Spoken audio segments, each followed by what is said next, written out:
విన్నప్పుడు బాగా వింటా ఉన్నాం. ఒక యజమానుడు కుక్క ఉందంట. కుక్క ఉంటే దాన్ని బాగా పోషిస్తూ ఉన్నాడు.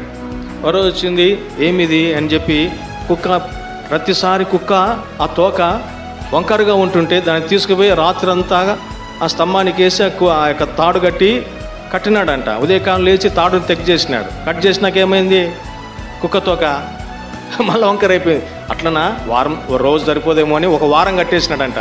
8వ రోజు మళ్ళీ కట్ చేసిన తర్వాత కుక్క తోక. మనం దేవుని వాక్యాన్ని విన్నంత వరకే ప్రభువా మాట్లాడినావు, ప్రభువా ఎంత స్పష్టంగా మాట్లాడినావు, నేను బ్రతుకుతే నీ కొరకే బ్రతుకుతా. అంతే. గేటు దాటిపోయినాక ప్రభువా టాటా బాయ్ బాయ్, మళ్ళీ కలుద్దాం, సీ యూ అగైన్, మళ్ళా స్పెషల్ మీటింగ్లో కలుద్దాం, అంతే. ఆదివారం బల్ల దగ్గర తీర్మానం చేసుకుంటాం. తర్వాత అందరూ అట్లని కాదు.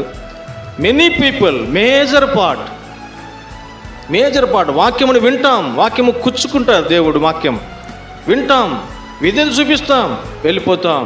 కుక్కతో ఒక వంకరైపోయినట్టుగా లోకంలో మళ్ళీ తిరుగుతాం, మళ్ళా వస్తాం. ఎన్ని రోజులని కృప ఉందని పాపములో నిలిచి ఉంటామా? యోసేపును ఒకసారి గుర్తు చేసుకుందాం. పాపం మీద ఎంత ఆ శోధనను జయించినాడు. ఈనాడు శోధనను జయించడానికి ఎన్నోసార్లు దేవుడు మనతో మాట్లాడుతూ ఉండగా ఇంకా శోధనను జయించుకోకుండా అక్కడే మనం ఉంటామా? 3వసారి మళ్ళీ అడుగుతున్నాడు, నన్ను ప్రేమిస్తున్నావా? మళ్ళా చెప్దాం, అవును ప్రభువా ప్రేమిస్తున్నాను అంటే ఆయన అంటున్నాడు, కీర్తన సంఖ్య 97. ఆయన మనం ప్రేమిస్తున్నామంటే ఆయన అంటున్నాడు, కీర్తన సంఖ్య 97:10 చదవండి అంటున్నాడు. కీర్తన 97:10 అందరం కలిసి చదువుకుందామా?